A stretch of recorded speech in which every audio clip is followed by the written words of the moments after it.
The full title of Heart Sutra in Sanskrit is Bhagavati Prajnaparamita Hridaya Sutra. Bhagavati is the one who has achieved enlightenment or buddhahood. This term refers to the absolute state of Prajnaparamita.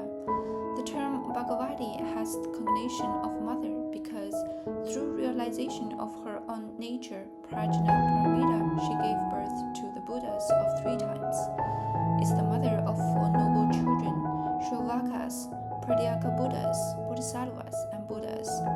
Buddha Shakyamuni said that those people who would become shravakas must learn to practice Prajnaparamita. Those who aspire to be pratyek buddhas must learn and practice the Prajnaparamita. Those who would achieve bodhisattva realizations must learn and practice Prajnaparamita, and those who would accomplish buddhahood